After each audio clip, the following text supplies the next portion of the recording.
আলাপ করতে এসেছি, আর যাদের সঙ্গে আলাপ করতে এসেছি তাদেরকে আলাদা করে চিনিয়ে দেওয়ার কোনো মানেই হয় না, আপনারা সবাই চেনেন। তো এই যে আলাপ পর্বটা যখন মানে অফ দ্য ক্যামেরা ছিল বেশ ভালোই ছিল, প্রেমেন্দুদার অনেক কথা শুনতে পাচ্ছিলাম, অনুপমের ডায়েট নিয়ে বেশ কথা হচ্ছিল। কি ধরনের ডায়েট অনুপম ফলো করে প্রেমেন্দুদা, আপনার কি মনে হয়? না, অনুপম একদম চা কফি কিচ্ছু খায় না, ও ভীষণ কনসাস আর কি খাওয়া দাওয়ার ব্যাপারে। যতবারই চা কফি খাই না তার কারণ আমার জঘন্য লাগে খেতে। আজকে যদি চা কফি খেতে খুব ভালো হতো তাহলে আমি খেতাম। এবার দেখো, ঘটনা হচ্ছে তোমার জঘন্য লাগে, কিন্তু আমার আবার তো ভীষণ প্রিয়। মানে আমি যদি কিছুক্ষণ পর পর চা না পাই আমার মনে হয় যে বেঁচে থেকে লাভ। চা কফির বদলে কি ভালো লাগে তোমার, মানে তার কোনো সাবস্টিটিউট নেই। ও আচ্ছা, মানে ধরো তোমার যখন খুব মানে একটু স্ট্রেস হয় বা অনেকক্ষণ এক নাগাড়ে কাজ করছো, একটা রিলিফের জন্য তুমি কি করো? গান শুনি, গান লিখি, গান শুনি, কবিতা পড়ি। মানে গানই হচ্ছে ওর একমাত্র জায়গা, একমাত্র নেশা। হ্যাঁ, কারণ আমরা যেমন ও বিড়ি সিগারেটের কোনো নেশা নেই, কিছু নেই। আমার মনে হয় ও যখন নেশা টেশা পায় তখনই ও গিটার নিয়ে বাজায়, আর তারপরে সেই মণিমুক্তগুলো বেরিয়ে আসে।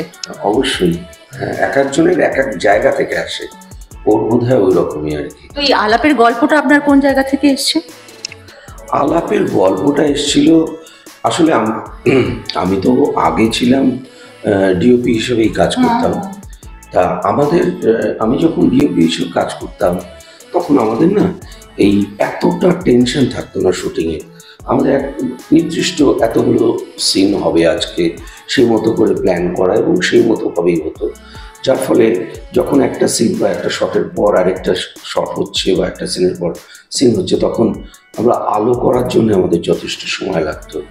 কারণ সেলুলয়েডের শুটিং, সুতরাং আলোটা অনেক ধৈর্য ধরে করতে হতো এবং তখন ডিজিটাইজেশনটা আসেনি, সুতরাং আমাদের সরি বলার কোনো জায়গা ছিল না। সুতরাং আমাদের সেই যত্নটা নিতে হতো কাজের প্রতি, এবং সেই সময় যে টাইমটা বাঁচত, আমাদের সিনিয়র যারা দেখেছি তারা কি করতেন, গল্পের বই পড়তেন। কেউ কেউ হয়তো তখন ওয়াকম্যান ছিল, ওয়াকম্যানে গান শুনতেন। তা আমার নেশা ছিল গল্পের বই পড়া, এবং এই গল্পের বই পড়াটা থেকেও মাঝে মাঝে কিছু মাথায় এলে পরে লিখে রাখা। তা এটা আমি ধরা যেতে পারে যে প্রথম আমি যখন এই গল্পটা লিখি তখন এটা প্রায় বছর 20 আগে একটা আউটডোরে শুটিং করছিলাম, এবং সেই সময় আমার গল্পটা মাথায় আসে এবং আমি তখন গল্পটা লিখি। গল্পটা কি শুধু মাথা থেকেই এসছে না গল্পটা মনের থেকেও এসছে কিছুটা? গল্পের সঙ্গে আপনার কোথাও মিলও পেয়েছেন জীবনে, এরকম রিলেশনশিপ বা কিছু ভালো লাগা? প্রথমে মাথায় এসছে, তারপর সেটা যখন ছবি করব ঠিক করলাম তখন দেখলাম সময় বদলে গেছে। এখন সমাজ মাধ্যমের একটা বিরাট বড় ভূমিকা, এখন আমাদের হাতে ফোন চলে এসছে, সারা পৃথিবীর আমাদের একদম হাতের মুঠোর মধ্যে। সুতরাং এই সময় দাঁড়িয়ে আমার মনে হলো যে আমার যেটা মাথায় ছিল সেটা যদি আমি দেখাই তাহলে কিন্তু এখন দর্শকের মনে সেটা পৌঁছবে। কিন্তু আপনি তো সেটাই দেখালেনই, হোয়াটসঅ্যাপের যুগে যেখানে একটা হোয়াটসঅ্যাপেই প্রেম শুরু হয় বা প্রেম শেষ হয়ে যায়, সেখানে আপনি সেই চিরকুটের জায়গাটা রেখে দিলেন। আর চিরকুটের জায়গাটা রাখলাম তার কারণ হলো আমাদের সময় প্রেমে না একটা বড় চিঠি হতো, পাতার পর পাতা লিখতে হতো। কেমন ছিল আমার মনে হচ্ছে আমি উত্তরটা জানি, সেটা হচ্ছে যে এই চিঠি বা চিরকুট এগুলো অনেক বেশি রোমান্টিক দেন একটা মেসেজ বা একটা মানে কি বলবো ডিজিটাল ফরম্যাটের চাইতে একটা ফিজিক্যালি একটা জিনিসের প্রেজেন্স আর কি, সেটা খুব বেশি রোমান্টিক এবং সেটা ফিল্ম মাধ্যমের জন্য। চাকরিটাকে তো কিছু দেখাতে হবে, একটা লোক বসে বসে মেসেজ করছে এটা তো দেখানো যায় না, এটা তো কোনো ছবি নয়।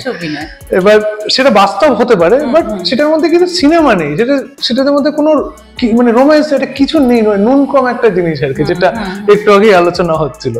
তো সেই জায়গা থেকে চিরকুটের একটা খুব বড় রোল আছে। চিরকুটের আরেকটা ব্যাপার কি জানো তো, চিরকুট বলে না, আমি আজও কাউকে কিছু লিখলে হাতে লিখতে ভালোবাসি, কারণ হাতের লেখার ভেতর দিয়ে না একটা চরিত্র ধরা পড়ে, যেটা কখনোই আমার টাইপের ভেতর দিয়ে হবে না। আমি যখন অনেক জায়গায় এর আগে যখন আমার মানে লেখালেখি করতে হতো, তা যদি আমি সেটা টাইপ করাতাম তা আমার দাদু, মানে আমার ঠাকুর দাদা ছিলেন আমার বন্ধু এবং মানে সমস্ত কিছুই বলতে পারো, কারণ আমরা এক রুম শেয়ার করতাম ছোট থেকে। তা আমার দাদু সবসময় বলতেন, যদি ভুলও হয় বানান তুমি লেখো, কারণ ওই লেখার ভেতর দিয়ে তুমি তাকে দেখতে পাবে, যেটা কখনো টাইপ করলে দেখা যায় না, কারণ টাইপ করলে একটা টাইপ মেশিন দেখা যায়। তা আমার এখনো বিশ্বাস, দেখো আমার এখানে কি হয়েছে, বড় চিঠিগুলো এখন ছোট হয়ে চিরকুট হয়ে গেছে, 1 লাইন 2 লাইন, কারণ এখন কেউ উপন্যাস পড়ে না, সুতরাং এখন আর চিঠি লেখার কোনো অর্থ নেই। না, এটার মধ্যে চিঠির তো অনেক রকমের চিঠি হয়, তো কর্পোরেশনকে চিঠি লিখলে টাইপ করে লেখা ভালো, বান্ধবীকে চিঠি লিখলে সেটা হাতে লেখা ভালো।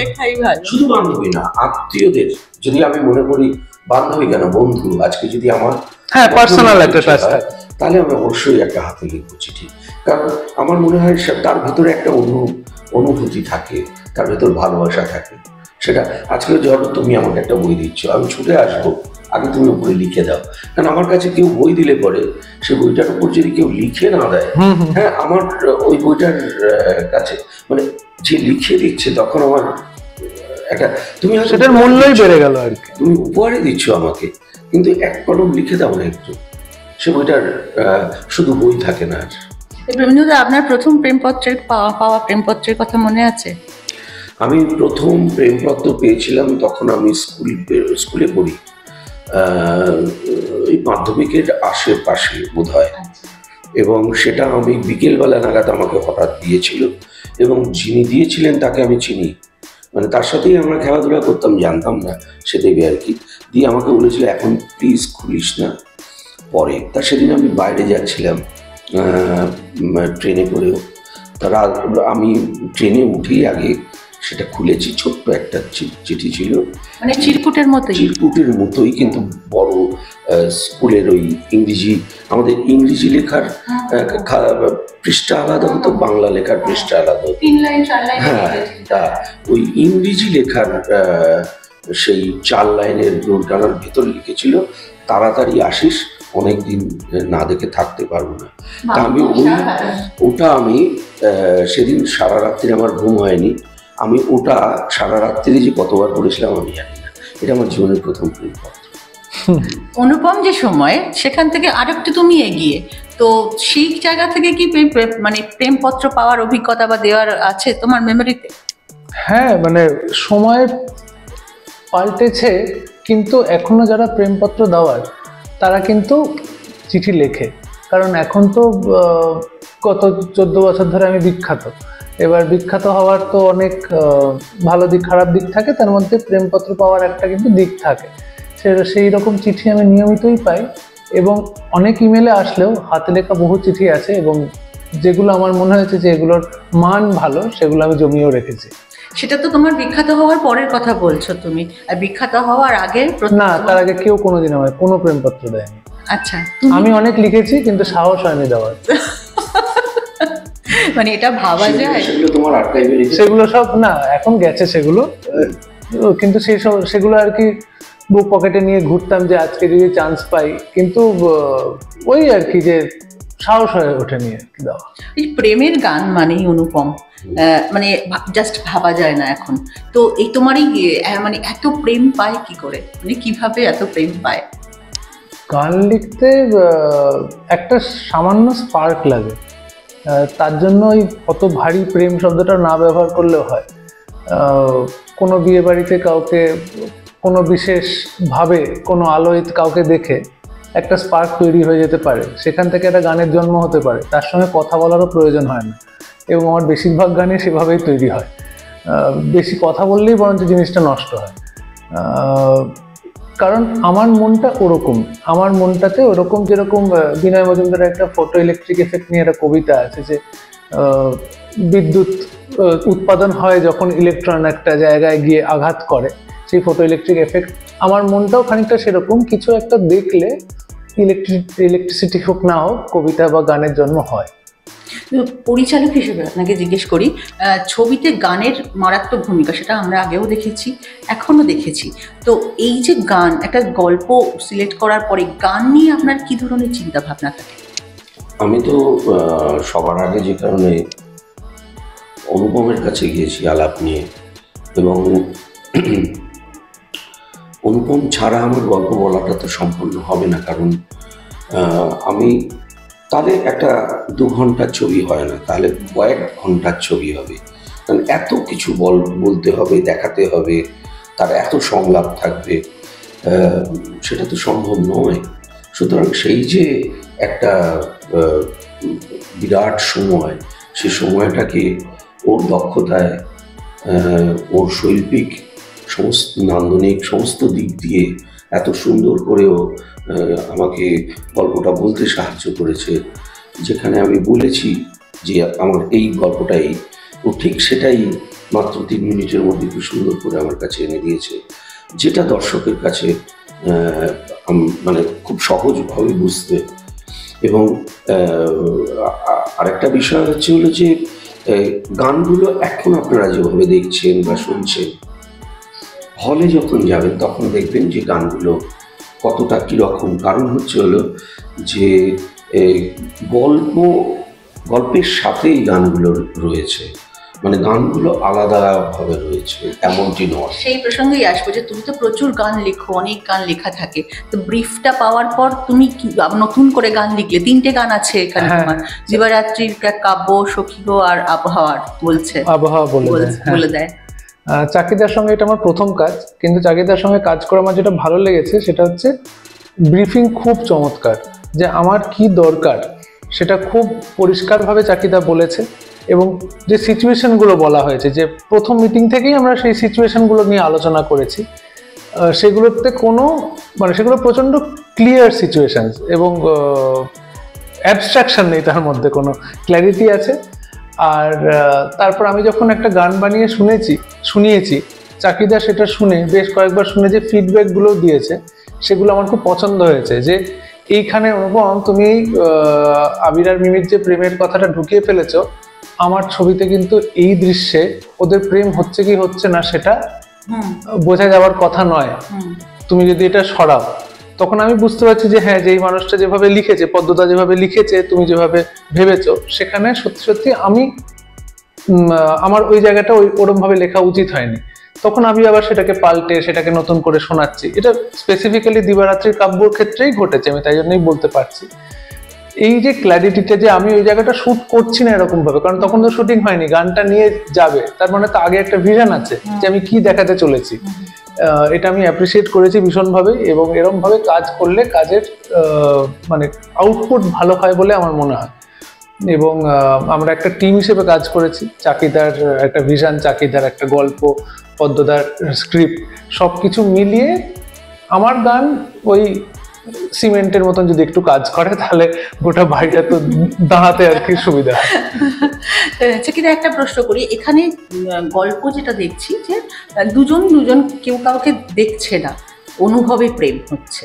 তো এই অনুভবে প্রেম আবির মিমিকে দিয়েও হতে পারতো, সাথীলেখা কিভাবে এলো? সাথীলেখা না, স্বস্তিকা। হ্যাঁ, সাথীলেখা। ও আচ্ছা আচ্ছা আচ্ছা আচ্ছা, আমরা যখন ছবি দিয়ে কথা বলছি, সরি আমার ভুল হয়ে গেছে। হ্যাঁ, আসলে